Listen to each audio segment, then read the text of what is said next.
A good Erev Shabbos, everyone. Welcome. It's wonderful to join you again as we thank Hashem for this wonderful opportunity to learn together, with tremendous appreciation to TorahAnytime.com for this magnificent global platform, and to Chazak for spreading the shir with its beautiful flyers.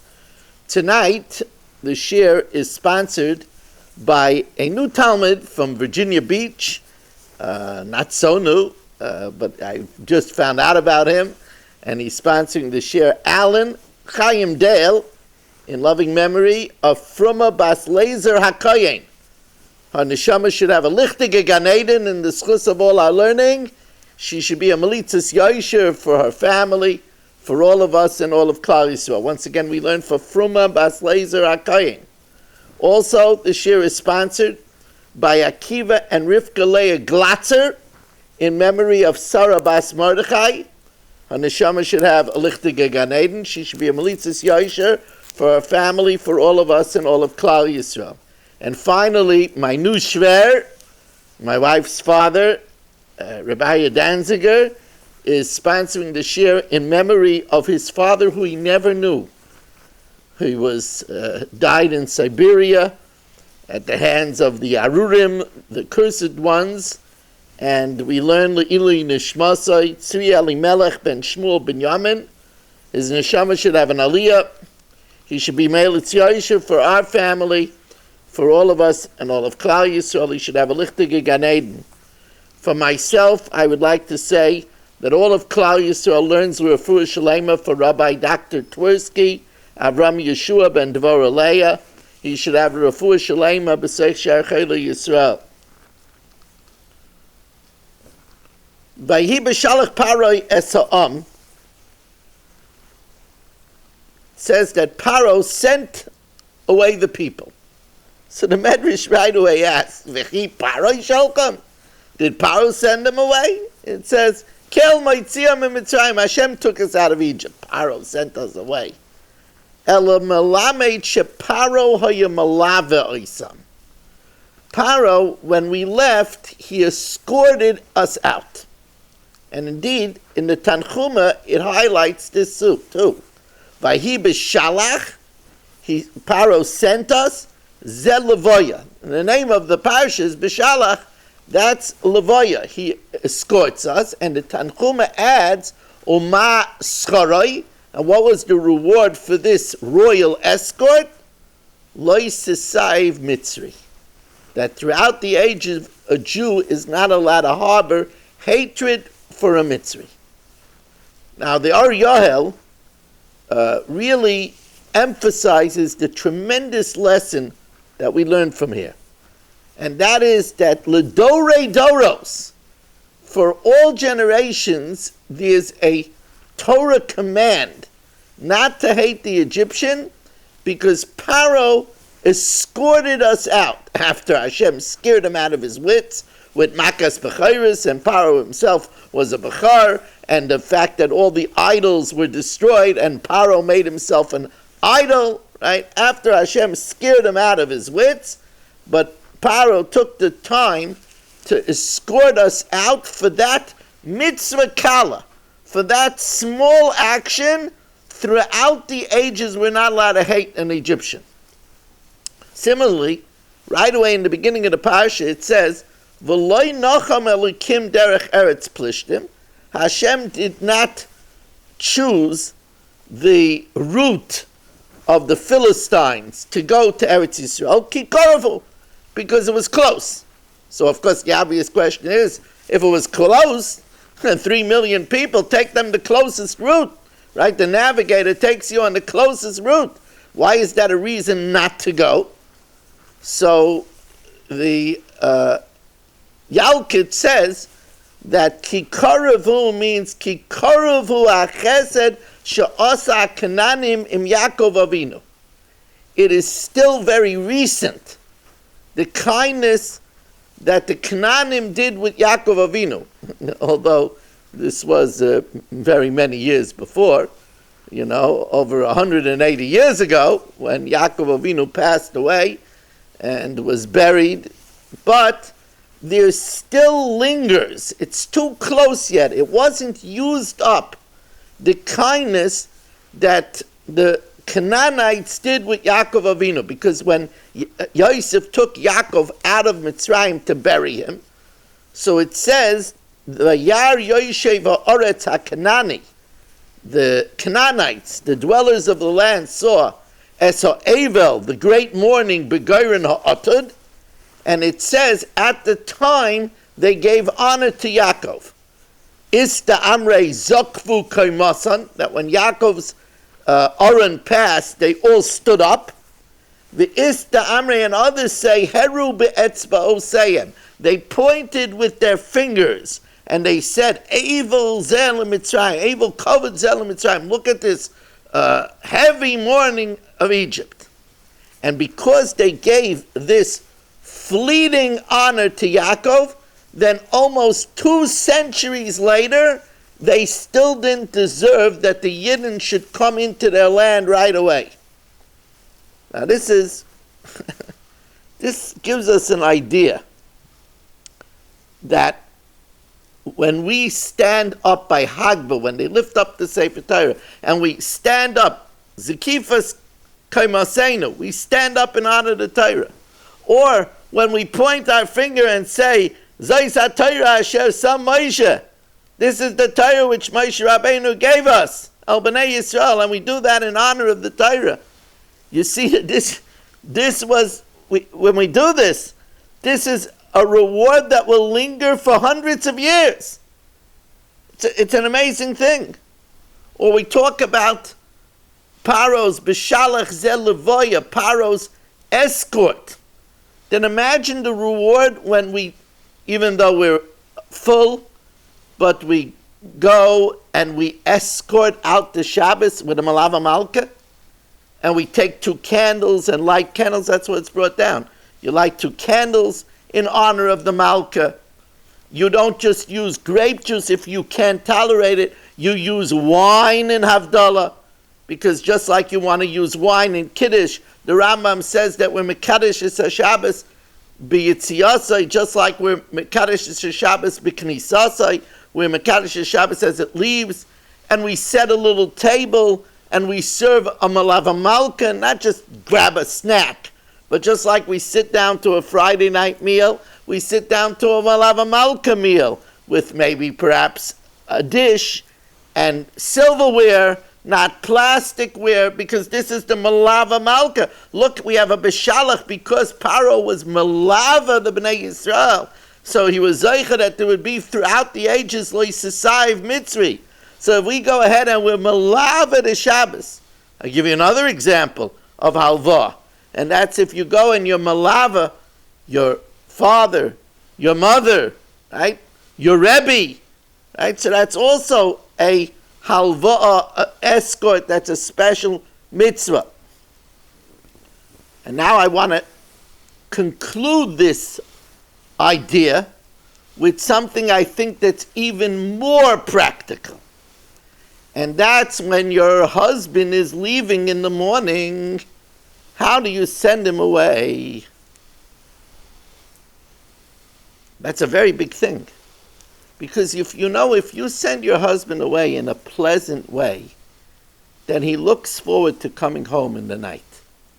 And he thinks about you throughout the day. You know, if you're going to send him out, all right, get out already. I'm busy with the kids. I don't have time. So he's not going to give you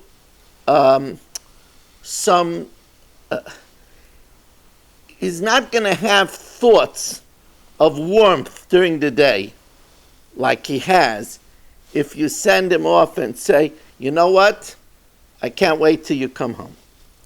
Or, you know, my thoughts are with you to have a lot of hatzlacha in your day. I hope you score with your clients. I hope you have an easy time with your boss. Right? The way you send off a husband, or the same way, the way a husband says goodbye to his wife. You know, if he says goodbye in the morning and says, you know, I know you're going to be very busy with the kids. I hope they don't give you too hard of a time. I wish I could be here to help you. Or you know what, if you need somebody to talk to, give me a ring. The secretary always knows that no matter what I'm doing, she should put your call through. The way we send each other off really colors the whole day, and it really colors how a person, if a wife says, all right, just get out of here, I need some peace and quiet. Then when he's waiting at the bus stop to come home, he doesn't even care if he misses the bus. So he sits by the cold bus stop. What is he going home for? What does he have waiting for him at home? It's very important. And this is also included in the mitzvah of halva. V'chamushim alu b'nei Yisrael me'eretz Mitzrayim. Now literally this means that we left Mitzrayim armed, although we wouldn't use the weapons at the Yam Suf. Hashem yilochem lochem v'atem tacharishan. We wouldn't lift a finger. We would use these weapons much later on when we did battle with Sichain, with Oig. But Rashi tells us, Chamushim alu b'nei Yisrael me'eretz Mitzrayim, only 1/5 of us got out. 4/5 died in the plague of darkness. That's the acceptable pshat. But in the Medrash it says it might have been even a greater Holocaust. V'yesh aimrim echad mechamishim, only 1 out of 50. V'yesh aimrim af mechamesh meis, only 1 Jew out of 500. Reb Neroy aimrim b'ha'avodah, by the temple, echad mechameshes alofim, only 1 out of 5,000 Jews left Egypt. I want to tell you a story. When the Admir, the great Reb Aaron Mibel, Zechatzav v'Kodesh Bracha Schlusa Yogan Aleinu, managed to escape the Holocaust and survive and come to the shores of Eretz Yisrael, he was a man who was decimated. His family were all killed. His Hasidim were mostly brutally murdered. And he came with just a small, relatively paltry amount of Hasidim to Eretz Yisrael to rebuild today what is the great Malchus of bells. And on the first Shabbat Shira, that's this week, Shabbat Shira, on the first Shabbat Shira, the Belzer Rebbe announced that they would make a Sudas Hoidah, a feast of thanksgiving and Shira, that they survived the Shaya, that they were the She'eris HaPleita. And at the Sudas Hoidah, that Shabbos, as they sang Zmiris of thanksgiving, of Hoidul Hashem ki toiv, ki lo'olam chazdai, one of the Hasidim, embittered, shouted out, I don't understand, what is everybody singing about? I lost all my children, I buried my wife, they were gassed by the Nazis. How can we sit here and sing knowing all of the suffering, that we're bereft of all our loved ones, that the very essence of our life? So the Rebbe looked at this chassid lovingly, and he told him, Shabbat Shira, we read Oz Yosher. And there's a famous drasha, Oz Yosher Moshe Uvnei Yisrael. Then they will sing in the future. And Chazal tells us, Oz Shor Loi Nemer, it doesn't say that now we sing, that we got out of the Yam Suf and the Egyptians drowned, but Oz Yosher, we will sing. Mikan L'tchias HaMeisim Min HaTorah. It is from here that we see that there is resurrection, that there will be life after death. The reason why we call a cemetery a Beis HaChayim, a place of life, that there will be life after death.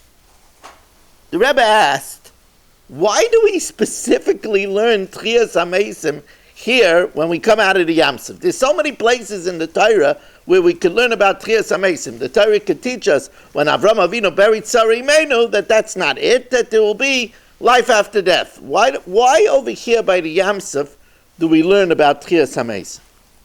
The Rebbe explains, because, You have to understand, it wasn't so long ago that they had Makas Choshech. Each Makkah lasted a month. So, Makas B'cherus was a month, and then we went out of Mitzrayim. So, a month before that was Choshech. And there was 7 days to the Yam Suf. So Choshech happened around 37 days ago. 37 days ago, 4/5 of Klal Yisrael just died. If there were 3 million people that came out of Egypt, that means 12 million out of 15 million of our brethren, of our Jewish brothers and sisters died. And that's only in the smallest amount. It was 4/5. If it was 1 out of 5,000, we're talking about billions of people that died. And the question is, how could we sit and sing when we just lost 12 million people? Those were our friends, those were our neighbors. How could we sing? And therefore, Moshe Rabbeinu told them, Oz Yashir, Oz Sholoi Nema, Oz Yashir. Those people aren't over, they aren't gone. They went to a different country. They're still here. It shouldn't mar your ability to sing. If they would be gone, you're right. But the Jewish perspective is they're not gone. They're just in a different place. It's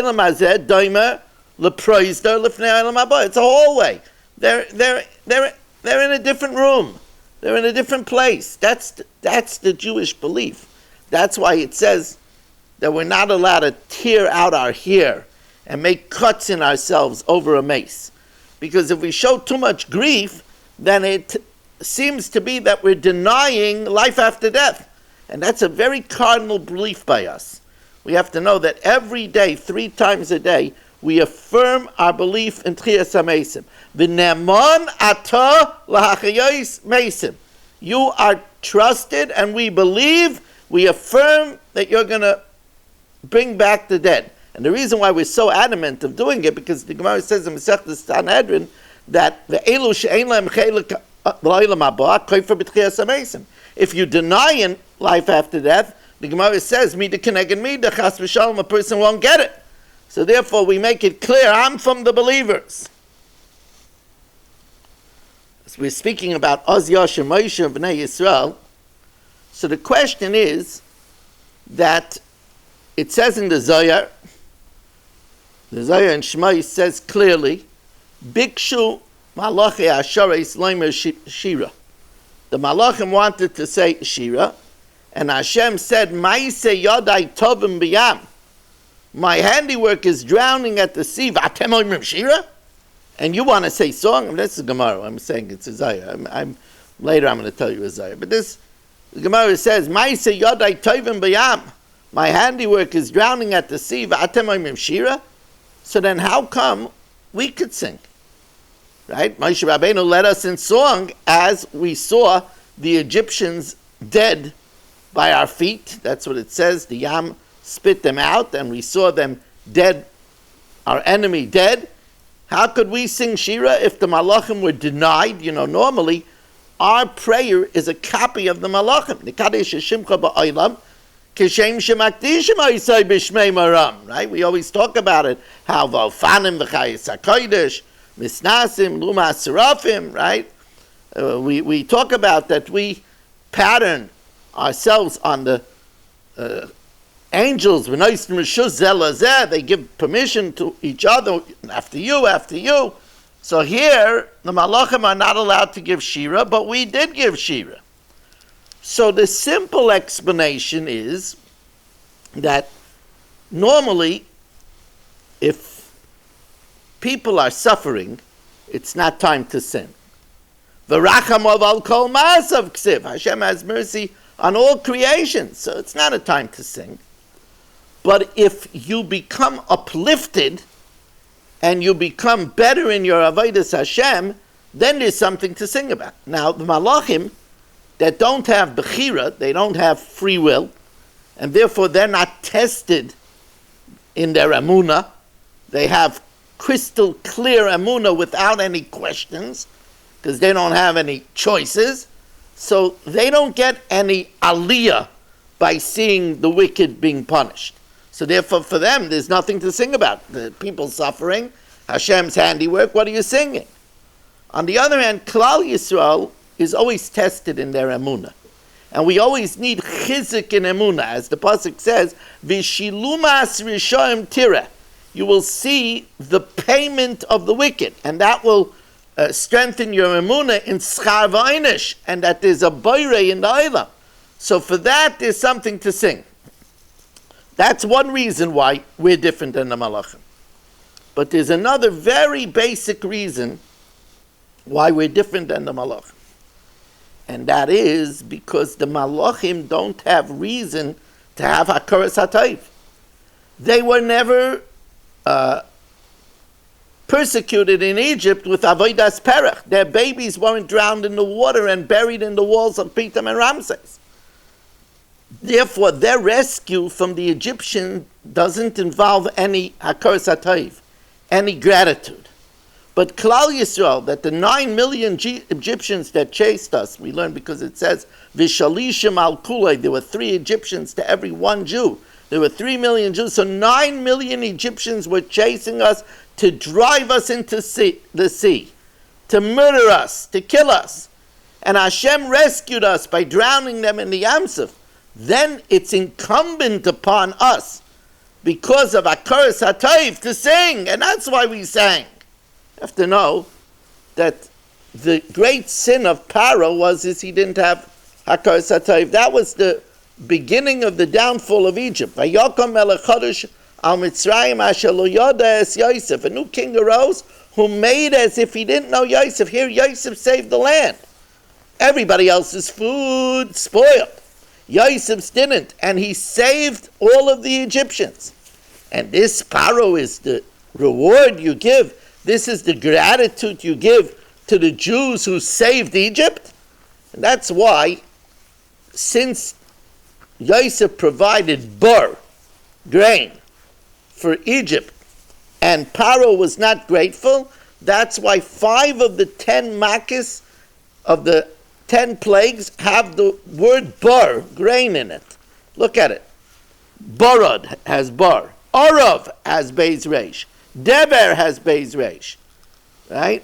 Arba has beis reish. Makas bechiris has beis reish.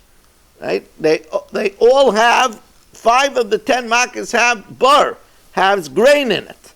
Also, on a simple level, the makas all attacked the agriculture. Yosef saved Egypt with food and you weren't grateful, the makkah of blood will take away the irrigation of the crops. The lice will take away the ground. All the ground, can't grow crops without ground. All the ground turned into lice. Orav, the wild animal first of all trampled all the crops, and it brought the desert jungle land and the habitat of the animals on top of the fields. The dever, the pestilence killed the oxen that were used to plow. The arba, the locusts, devastated the crop. The borod smashed the crop. The choshech took away the photosynthesis process and the sun from the crops growing. Right, and all of these makas brought devastation, mida keneged mida, because there wasn't gratitude. You have to know that we, on the other hand, have to work on our Hakaras HaTov always. And that's why Moedim, the bracha of Moedim, is so very, very, very important in the Tefillah of Shemona Esrei. The Pirian Shlomo gives some statistics that were surprising to me, but whether they're accurate completely or not, but it gives the message. He writes that if you have food in the refrigerator, if you have clothing to wear, if you have a comfortable place to sleep every night, then you're ahead of 74% of the population of the world. And if you have extra money in the bank that you don't have to worry for the immediate future, then you're ahead of 92% of the world. I mean, these are incredible statistics, but you don't even need to go that far. If you have a healthy set of teeth, you're not getting pains and cavities, and you're not wearing dentures, and you have eyes where you can see clearly without floaters and cataracts, and you have knees that don't hurt, and you go to sleep in the night and you sleep pleasantly, and when you evacuate in the bathroom it doesn't hurt and you're not horribly constipated. You know, if a person has these things, they're very, very, very fortunate. If you have two healthy parents that are still married, if you have a partner at home to come home to share your life with, and there's quiet and peace in the home, whoa! You know, some people say, I've heard it from people, sometimes I hear it from people, by a Chinese auction, and they say, me, I've never won anything in my life. I never won. Even if I play bingo, I don't win. Even if we're by a father and son will have a malka, my child doesn't win. We never win anything. That's so wrong. If you're a Jew, a religious Jew living in the 21st century, do you know the Powerball that we've won? Do you know that we're ma'at min ha'amim? Amongst the billions of people in the world, we're just a very, very, very small percentage. That we should be, if you are part of that small percentage, where you're Ashrei Yoshvei Veisecha, Ashreinu Matov Chelkeinu, that we have 613 privileges, and that we have an automatic chelik reserved for us in Olam Haba forever and ever. Kol Yisrael Yesh Lam Chelik L'Olam Haba. And not only that, we could have been born a few generations ago at the time of Hitler, or we could have been born at the time of the Spanish Inquisition, or at the time of the Khmelnytsky massacres, or at the time of Haman, or at the time of Nebuchadnezzar, or at the time of the ruthless, merciless, cruel Romans. And yet we're born in a time where there's religious freedom, and we could openly send our children to a whole selection of yeshivas. Do you know what jackpot winners we are? And for this, as Yehudim, as people that give thanks, we have to give fervent modim.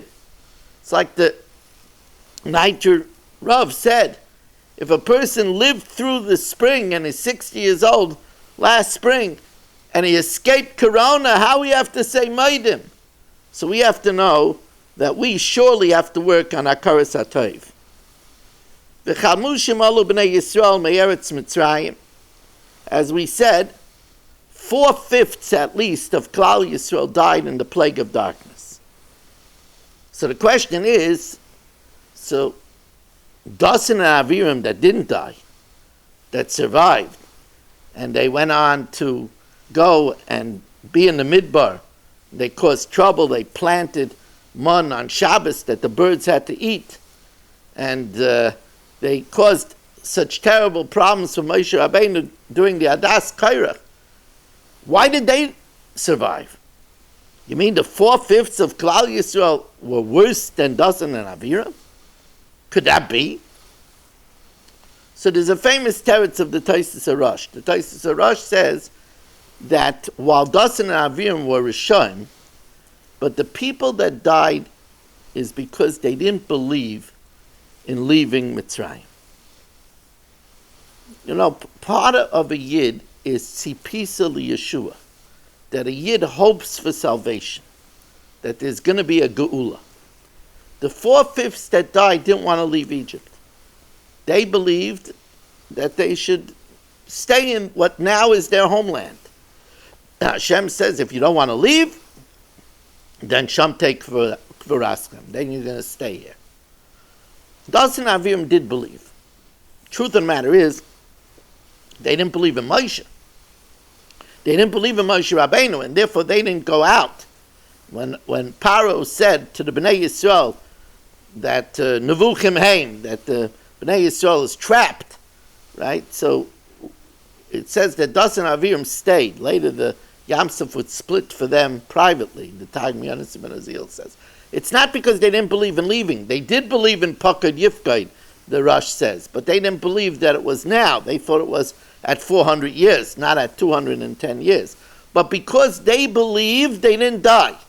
Person has to know that there's going to be a geula, and we're supposed to believe in it every day. Anin mamim be'emunah shalema, right? Va'afal pisha yismameya, even though it's delayed. Im kol zeh achakaloi, and achakaloi b'chol yom sheyava. That's what we say. We say it in our Shemona Esrei 3 times a day. Ki lishuascha kivinu kalayim. It's interesting that the Medrash Chayfetz says a very interesting reason why Dasan and Aviram survived. And that is when 4/5 of Klal Yisrael died during the plague of darkness, Moshe Rabbeinu went over to Hashem and said, Hashem, I'm the leader. I'm supposed to plead the case of my people. I don't understand. How are you allowing to die 4/5 of your children? Is this the way to treat children? So Hashem told them, these wouldn't have been good, and I'll show you, I'll allow you to keep 2. And he kept Dasan and Aviram, and of course, we know the terrible things that happened from Dasan and Aviram, until later on they were swallowed alive at the time of Kairach. In this, it's similar to what happened by Micha. It says in the Medrash, that Moshe Rabbeinu asked Hashem, why are you allowing the children to be buried in the walls of Pitam and Ramses? The Haflah says, it says Perech twice, Perech, which is Gematria 600, and every day a Jew had to do 600 bricks. It's not easy to do 600 bricks.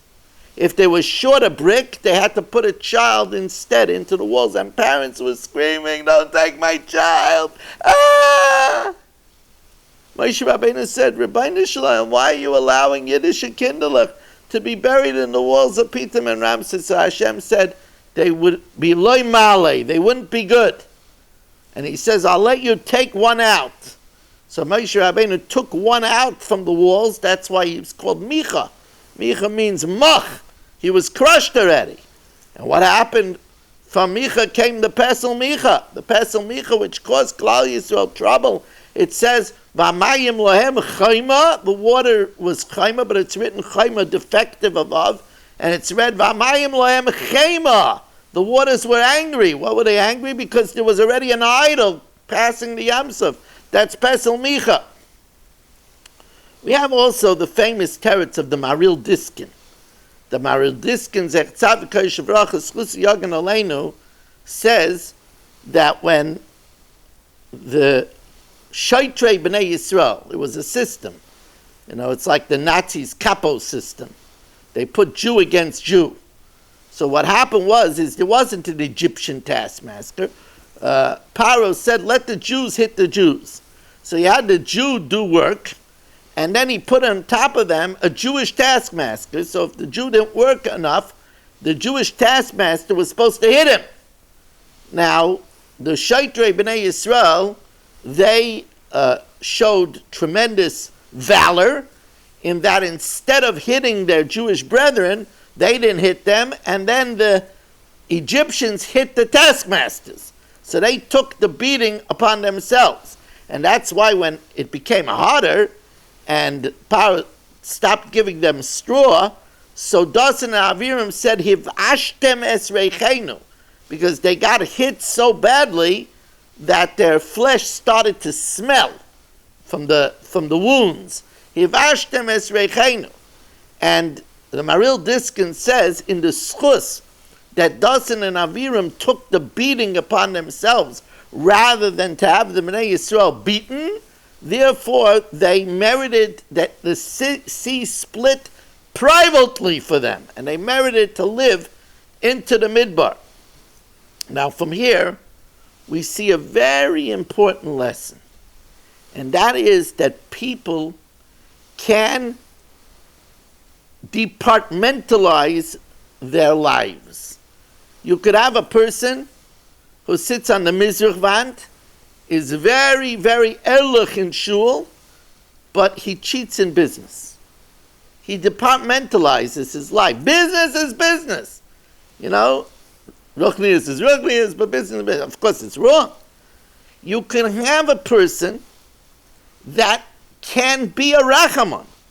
He can be a tremendous hatzalah activist and save lives and be ma'aseh nefesh. But if it's somebody that he's jealous of or is somebody that he's angry with, watch out. That's what happened with Dasan Aviram. It's a tremendous lesson. Dasan Aviram could take a beating for a fellow Jew. They could have Rahmanis. But Moshe Rabbeinu, who they were jealous of, that to him, they could act and they could even slander him to Paro. It's a very interesting, human beings are very interesting. It's something to watch from in ourselves that we could have. There could be a person who's a big hero where he gets credit for it, and he could be a tyrant in his own home to his wife. He could be a champion for a neighbor and a tyrant to his own wife. And it's not a stira. That's the way people are. That's what we learn from this Maril Diskin. Now there's another pshat that the Chassam Sofer says. The Chassam Sofer says that Moshe Rabbeinu survived because it was because of, Dasan Aviram survived because it was indirectly because of them that Moshe Rabbeinu ended up in Midian, and there he found his wife. There he retrieved the Mata Moshe from the garden of Yisrael. There he saw the burning bush and was given his mission. So because they indirectly generated it, that's why they merit to see Moshe Rabbeinu grow to be the guy of Yisrael before they was swallowed alive by the Adas Kairach. That's a Chassam Sofer. And now we'll learn another lesson from this pasuk. V'chamushim olu b'nei Yisrael me'eretz Mitzrayim. So I told you I was going to tell you a Zohar. This is the Zohar. It says 4/5 of Klal Yisrael died in the plague of darkness. That means that those were the wicked, and the 1/5 that remained, they were the ones that were refined in the Kurab Arzel, in the crucible of Egypt, as Hashem refined Klal Yisrael to purge that which was no good and to be left with the quality. So the question is, so then how come it says in the Zohar? And if you want the address of the Zohar, Shmois Kuf Ayin Amid Beis, the Zohar says that the Malachi Asharis, when they saw the Egyptians drowning and the Yidden being saved, they said, Hashem, we don't understand. Both are idolatrous. Both are idolaters. So why are the Egyptians drowning and the Jews being saved? The question is, what do you mean, These were the 1/5 that were the good ones. The 4/5 died. So these were also Avodah. What does it mean? So Rab Berman says a Yesod Gadol when he answers this question. And he says that the difference is the people that died did not have a rotzon to change. They were happy with their life. They were happy with their Egyptian idols. They had nothing, no feeling of maybe I could be better. Maybe I could try to change. They were fine with the way they were. Those died. The people that had a will to try, they weren't here yet, but they had a will to change. They had a will to make an attempt. That's rotzen. When there's a rotzen, there's a future. Because b'derech she'adam roitza laleches ma'lichnai. Remember, rotzen is the same letters as sinor, a pipeline, a conduit. Because if we have a rotzen, then it creates for us a pipeline from heaven to help us do good. That's why the Gaon says that in the word Bereshis, we have the 6 greatest attributes of a human being, which is B'tochen, Ratzon, Ava, Shtika, Yira, and Taira. So he counts as one of the 6 attributes, the Ratzon, the will. There's a Chassam Sofer.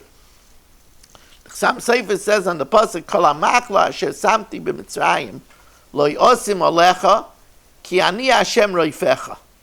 All the sickness that I wrought on Egypt, I won't place on you, for I am Hashem, your doctor. So, of course, the question is if Hashem won't give us sickness, what do we need a doctor for? So Rabbeinu Bachya says it means a preventive doctor. And that's why he says, when it says, Rifa'enu Hashem, it doesn't mean only to cure those that are sick. Rifa'enu means prevent us from becoming sick.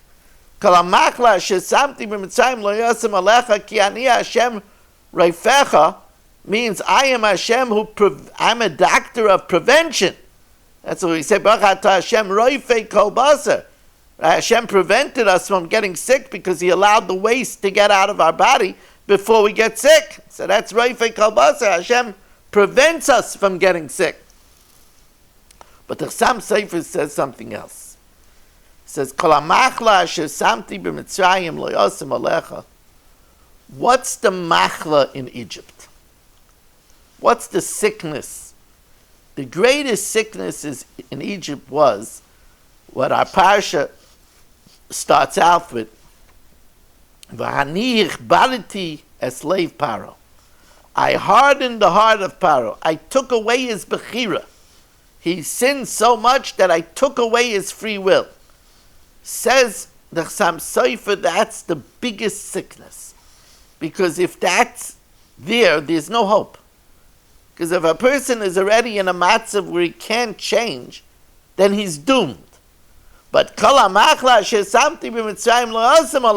sickness I won't give you. So there's still hope. Then, don't worry, I'll cure you because you can get better and there's hope. You have to know that the worst thing is when a person has a kashei oirif. When a person is stiff-necked and is not changing.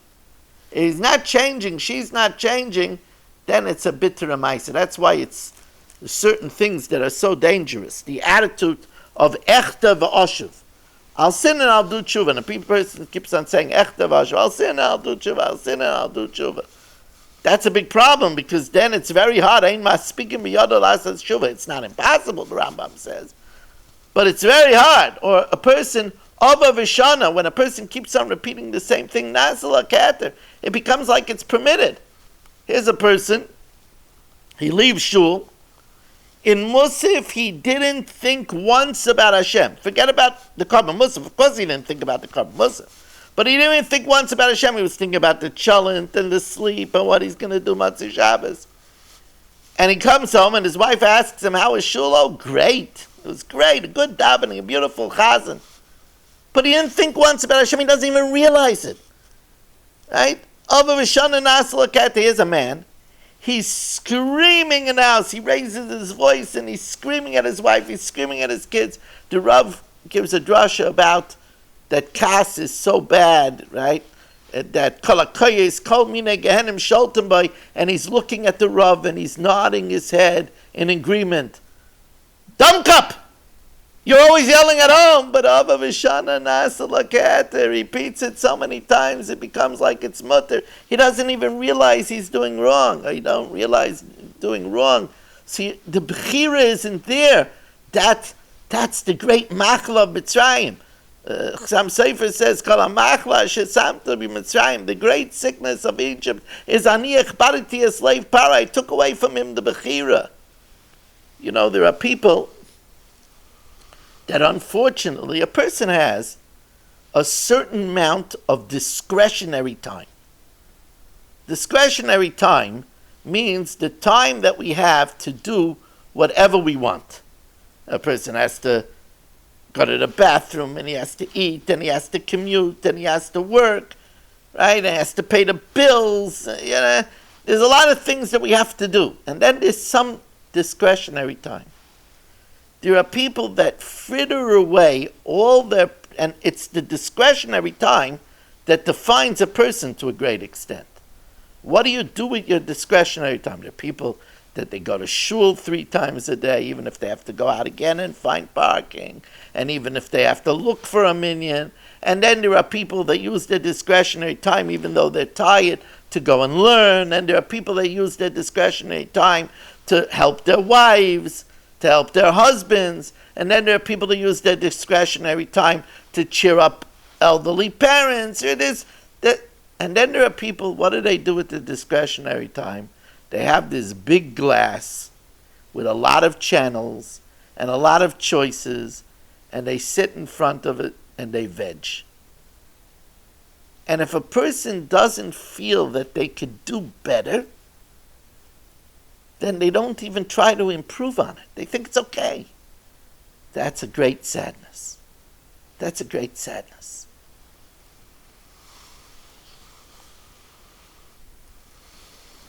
Hashem yimloich la'ilam v'ed.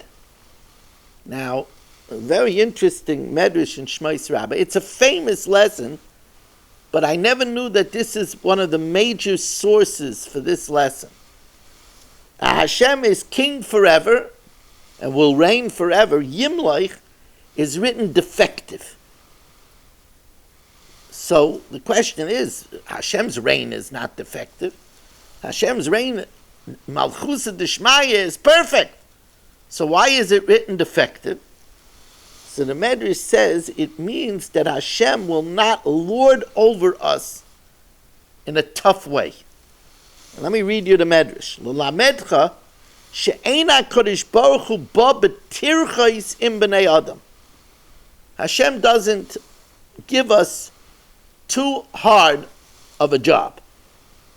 And as the Medrash continues, Lo ba adam ela lefi koicha. Hashem only asks for us that which is within our power to do. This is a very heartening fact. Hashem doesn't ask us what's beyond us. Therefore, we have the knowledge that any test that the Rabbeinu Shalom gives us is within our power to succeed. And the Rabbeinu Bachya uses the famous terminology that we're all familiar with, when the Rabbeinu Bachya echoes this medrash and says, Ein HaKadosh Baruch Hu ba b'trunya im briyasa.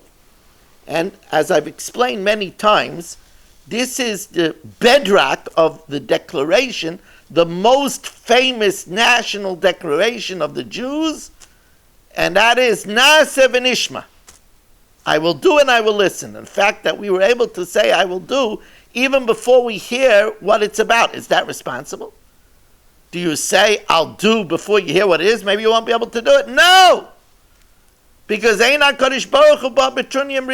Hashem asks it from us, then we know that we can do it. Not only do we know that we can do it, but we know that it's good for us. Now, if this is important in all of life, it's especially important in marriage. Because we have to know that Hashem gave us marriage as a great goodness. It's not good for man to be alone. Hashem gave us a wife for good. A person feels that, it's so hard. We have to know that marriage, Hashem, not only did he, is it bashert, that not only did Hashem design it, but also it says that 40 days before the creation of the embryo, a basko goes out and says, Bas ploini leploini. Now, why did it have to be 40 days before the creation? Because the Rebbeinu Shalom, when he created the man, he instilled in the man to complement this woman. So Hashem gave all the raw materials that it should be good. And he doesn't ask us more than we can do. That means that it's within our power to make the union beautiful if we don't mess up. And of course, we could ask Hashem for help for that. And that's the next subject we're going to talk about now. A very important subject. A very important lesson. Listen carefully. I made a bracha already, Rabbi say.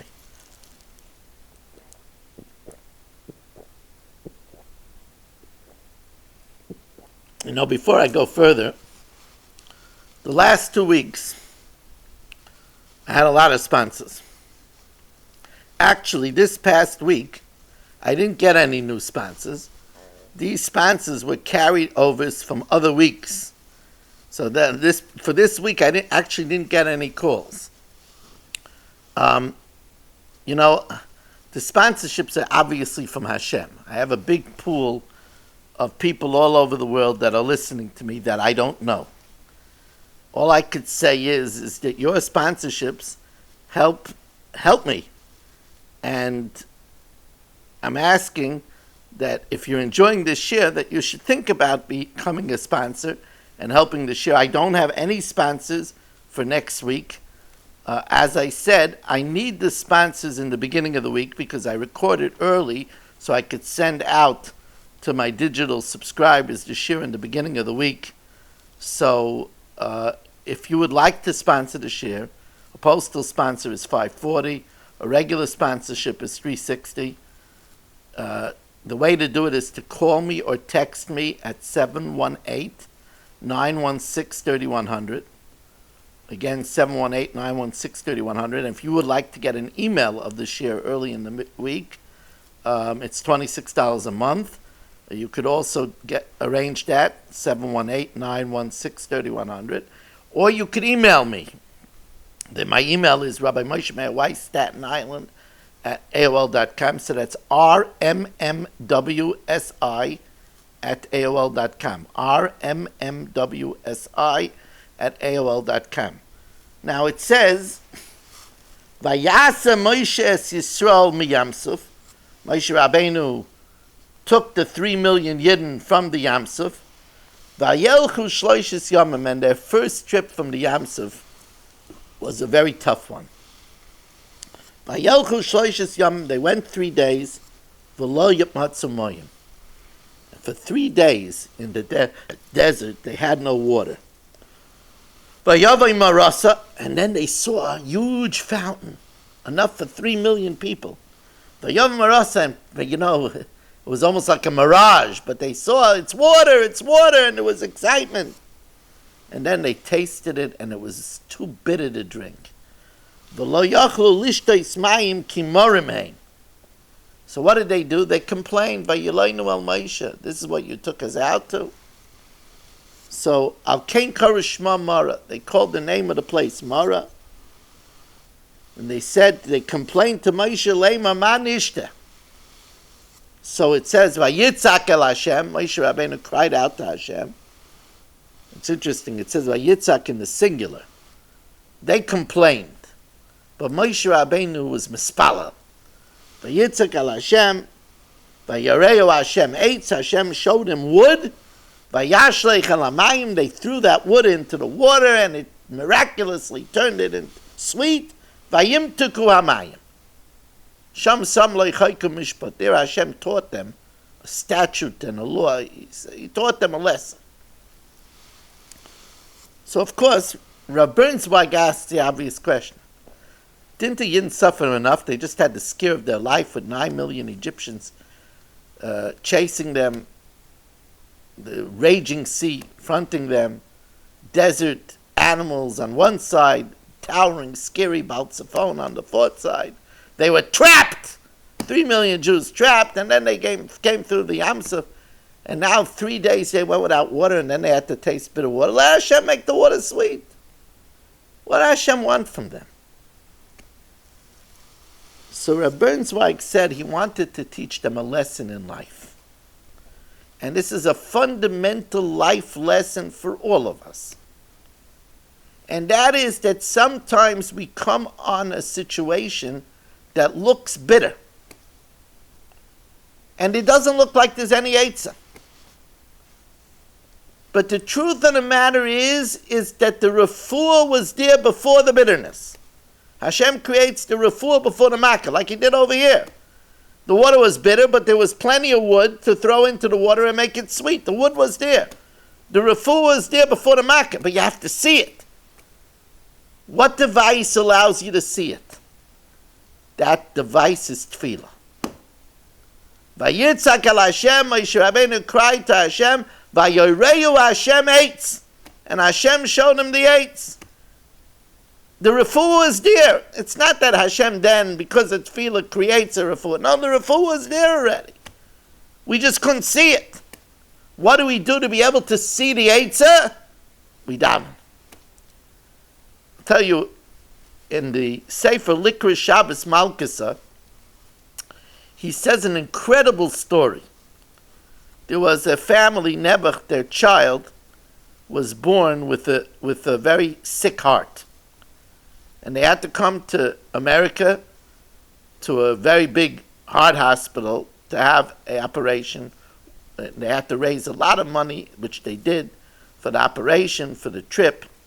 And they come, and as the parents are waiting in the waiting room of the operating theater, after 7 hours, the head doctor of the team comes out looking serious, and he tells them, I'm sorry to tell you, the situation is a lot more complicated even than we thought, and the surgery is going to be many more hours, and I have to tell you it's going to cost another $100,000.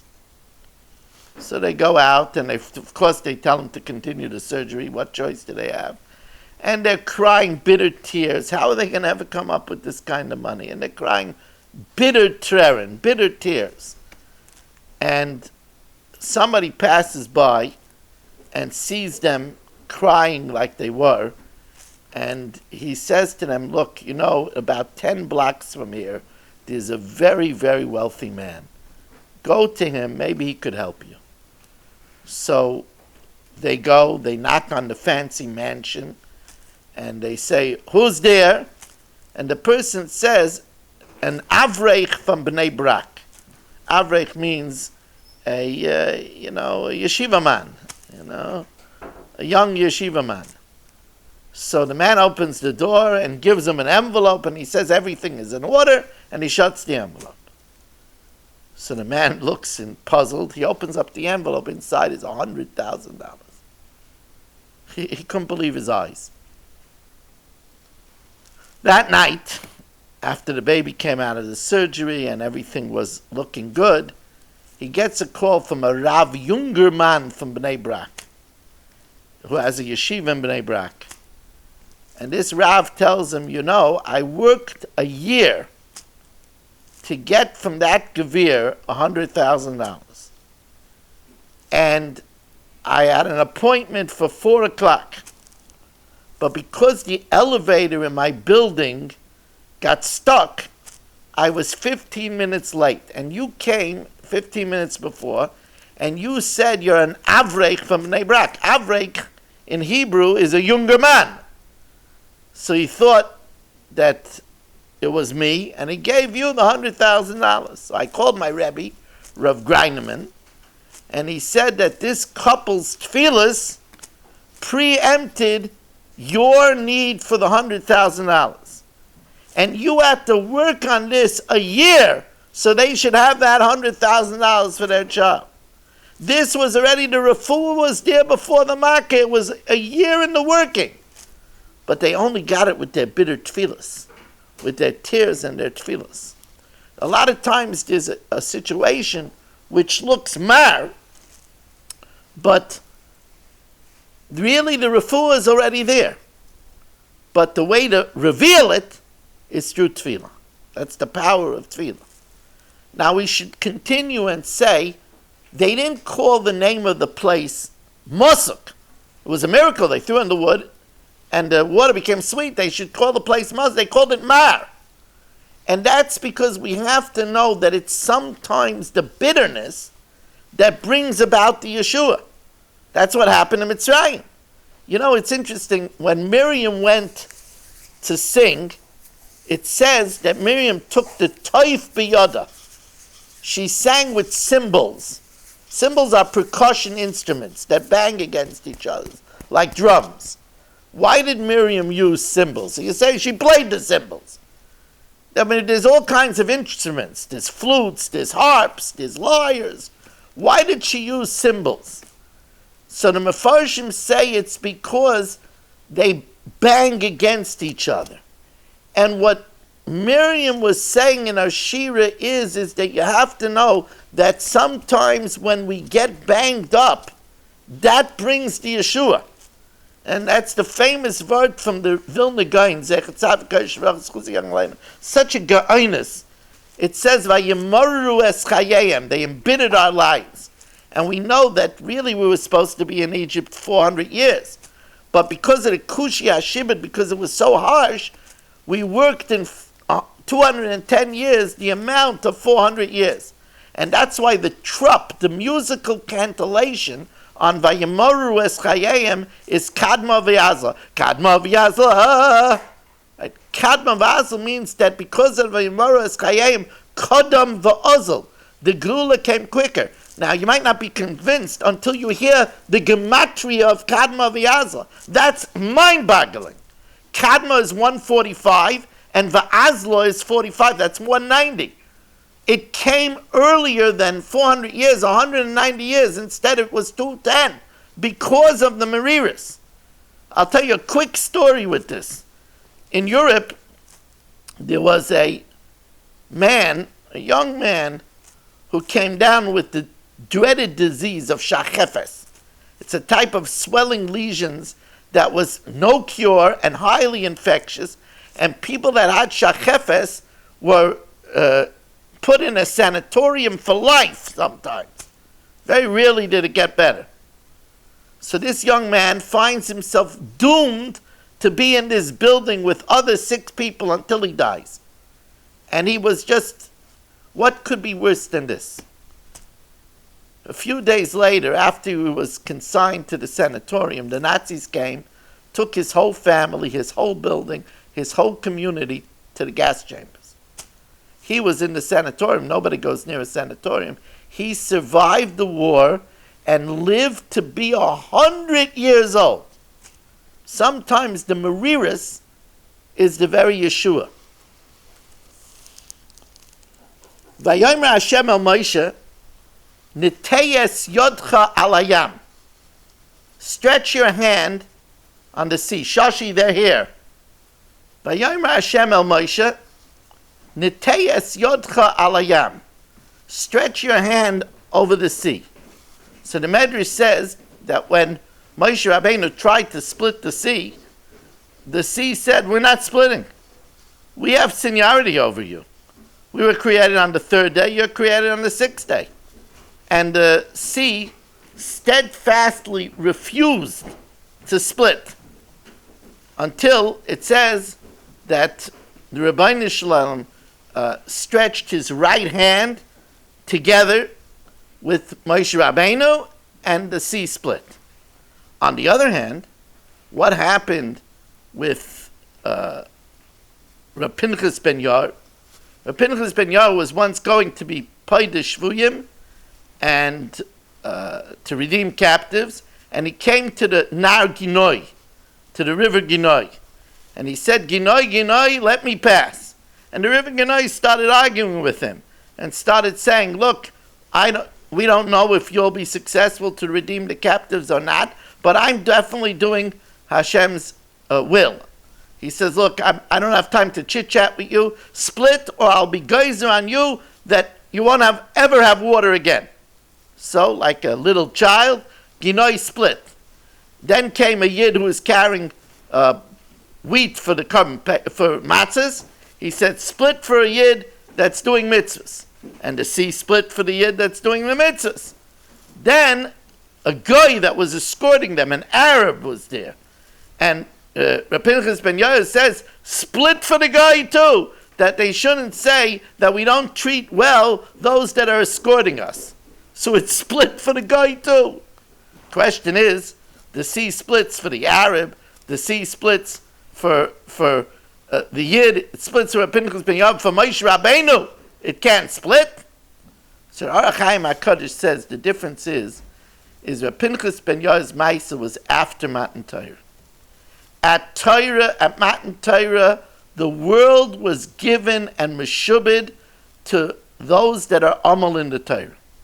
The world does the bidding of those that were amal in Torah. Moshe Rabbeinu, that was before Matan Torah.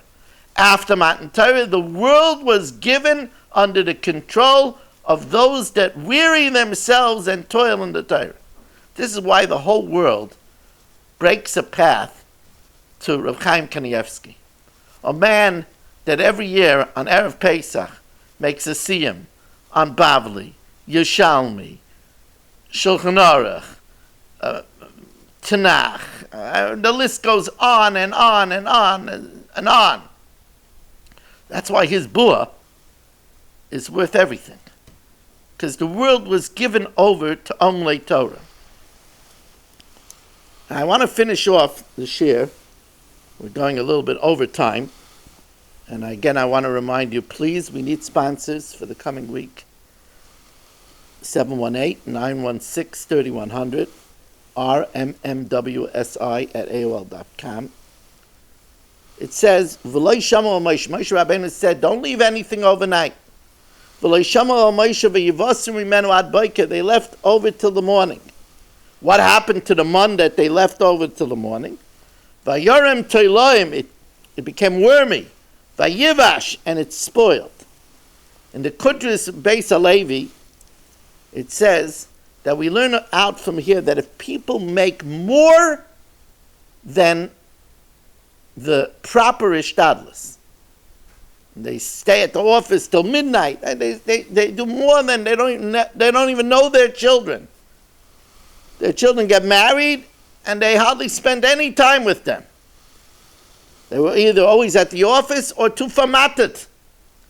If a person spends more than the acceptable shtadlus, not only doesn't it help, because it says, even if they brought in a lot, they didn't bring in more than an omer legilgalas.